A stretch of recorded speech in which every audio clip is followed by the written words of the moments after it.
ഇന്ന് ബ്രേക്ക്ഫാസ്റ്റ് എന്തോ? ഇഡ്ഡലി. ഇഡ്ഡലിക്ക് വരെ നമുക്ക് ഇതുണ്ടാക്കും, കിണ്ണത്തിലപ്പം. എളുപ്പമുണ്ടല്ലോ, അതാകുമ്പോൾ അതിനകത്ത് പാത്രം കഴുകുന്നതിനൊക്കെ എളുപ്പമുണ്ട്, പെട്ടെന്നാക്കുകയും ചെയ്യാം. ആ, കിണ്ണത്തിലപ്പം ചട്നി എന്നതോ? ചട്നി ഒന്നും പറ്റത്തില്ല, നമുക്ക് ഇന്നൊരു സാമ്പാറുണ്ട്. ആയിക്കോട്ടെ, നമുക്ക് ഇനി അടുക്കളയിലേക്ക് പോകാം. ശരി.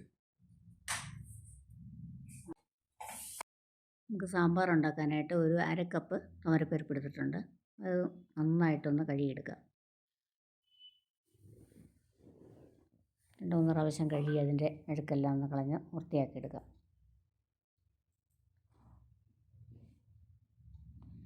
അതിനുശേഷം കുക്കറിൽ ഒരു 2 കപ്പ് വെള്ളം ഒഴിച്ച് വേവാനായിട്ട് വയ്ക്കാം. ഒരു 4 വിസിൽ മീഡിയം ഫ്ലെയിമിൽ ഇടുമ്പോഴത്തേക്ക് അത് വെന്ത് കിട്ടും.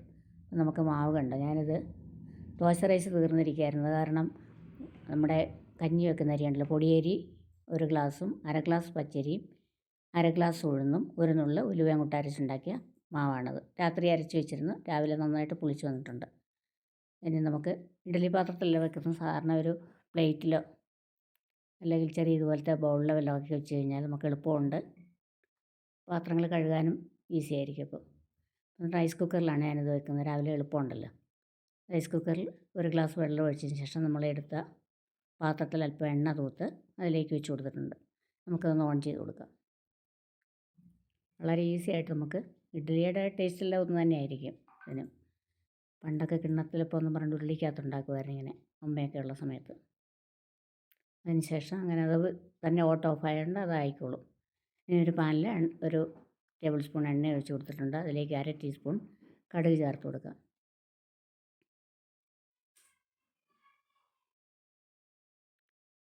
കടുകൊക്കെ ഒന്ന് മൂത്ത് വരുമ്പോൾ നമുക്കതിലേക്ക് മറ്റ് വറവ സാധനങ്ങളൊക്കെ ചേർത്ത് കൊടുക്കാം.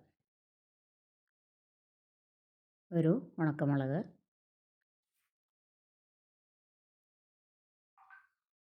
2-3 കുറച്ച് ഉലുവ, 1 നുള്ള് മതിയാവും.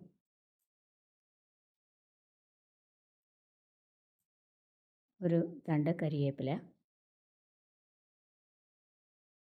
അതിനുശേഷം 1 ക്യാരറ്റ്, കുറച്ച് വെള്ളരിക്ക, 1 സവാള, 1 തക്കാളി, 1 ഉരുളക്കിഴങ്ങ്, 1 വഴുതനങ്ങ, എല്ലാം ഓരോ ചെറിയ ചെറിയ കഷ്ണങ്ങൾ മാത്രമേ എടുത്തിട്ടുള്ളൂ. വളരെ ചെറിയ ക്വാണ്ടിറ്റിയാണ് ഞാൻ ഉണ്ടാക്കുന്നത്. ഇത്രയും കഷ്ണങ്ങളുള്ളപ്പോൾ തന്നെ കാണും. വെച്ച് വരുമ്പോൾ നമുക്ക്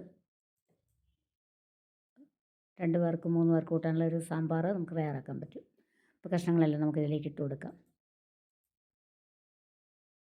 കഷ്ണം നമുക്ക് ഏതാണോ കയ്യിലുള്ളത് അതെടുക്കാം. മുരിങ്ങയ്ക്കയോ ബീൻസോ എന്തൊക്കെ ഉണ്ടോ നമുക്കതെല്ലാം ഇതിനൂടെ ചേർത്ത് കൊടുക്കാം. എല്ലാം ചേർത്ത് നന്നായിട്ടൊന്ന് വഴറ്റണം. ഇനി 1 പച്ചമുളക്, നല്ല എരിവുള്ളതായതുകൊണ്ട് ഞാൻ കുറച്ച് മാത്രമേ ചേർത്തിട്ടുള്ളൂ. അതിലേക്ക് ഒരു 1/4 ടീസ്പൂൺ മഞ്ഞൾപ്പൊടി, 1 ടേബിൾ സ്പൂൺ സാമ്പാർ പൗഡർ, നമ്മളേതാണോ ഉപയോഗിക്കുന്നത് അത് ചേർത്ത് കൊടുത്തിട്ടുണ്ട്. അതിനുശേഷം ഇത് നന്നായിട്ടൊന്ന് വഴറ്റിയെടുക്കണം. വഴറ്റിയതിന് ശേഷം വെച്ചിട്ടുണ്ട്.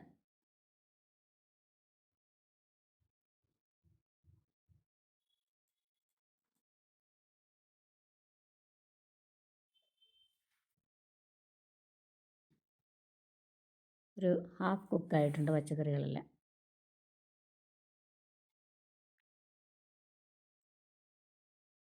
അതിലേക്ക് ഒരു ചെറുനാരങ്ങ വലുപ്പത്തിലുള്ള പുളി പിഴിഞ്ഞ് ചേർത്ത് കൊടുക്കാം.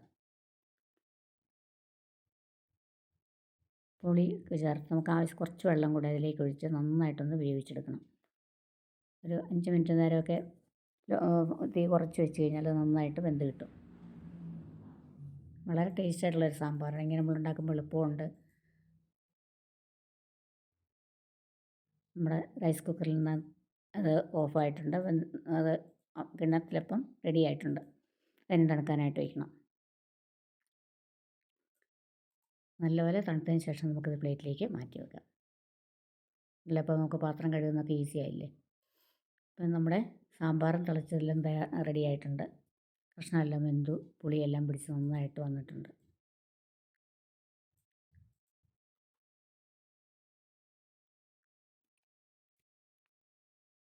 ഇതിലേക്ക് നമ്മൾ നന്നായിട്ട് വേവിച്ചുടച്ച് വെച്ചിരിക്കുന്ന പരിപ്പ് ചേർത്ത് കൊടുക്കാം. ഇത്രയുള്ളതിൽ വളരെ പെട്ടെന്ന് നമുക്ക് ഒരു സാമ്പാർ നമുക്ക് തയ്യാറാക്കാം. ഇഡ്ഡലിക്കൊക്കെ നല്ല ടേസ്റ്റാണിത്. ഇതെല്ലാം കൂടെ നന്നായിട്ട് ഇനി ഒന്ന് മിക്സ് ചെയ്തിട്ട് വെള്ളം കൂടുതൽ വേണമെന്നുണ്ടെങ്കിൽ നമുക്കിത് കുറച്ച് വെള്ളം കൂടെ ഒഴിച്ച് അടച്ച് വെച്ച് വേവിച്ചാൽ മതി. അപ്പോൾ ഈ പാകത്തിലാണ് ഞാൻ എടുത്തിരിക്കുന്നത്. അപ്പം കിണ്ണത്തിലപ്പം നമുക്ക് പ്ലേറ്റിലേക്ക് മാറ്റാം. കളറാ നമ്മൾ അരി ചേർത്തിരിക്കുന്ന ഇതാണല്ലോ പൊടിയരി, അതിൻ്റെ കളറാണത്. നല്ല ടേസ്റ്റാണ്. ഒരു നാടൻ പലഹാരത്തിൻ്റെയൊക്കെ ടേസ്റ്റ് നമുക്ക് കിട്ടും. അപ്പം റൈസ് കുക്കറിലൊന്നും വെച്ച് വിഷമിക്കേണ്ട ആവശ്യമില്ല. നമുക്ക് സ്റ്റീമറിലൊക്കെ ഇതുപോലെ തന്നെ ഉണ്ടാക്കിയെടുക്കാം. നമുക്കങ്ങനെ വളരെ ടേസ്റ്റി ആയിട്ടുള്ള കിണ്ണത്തിലപ്പവും ചൂട് സാമ്പാറും തയ്യാറായിട്ടുണ്ട്.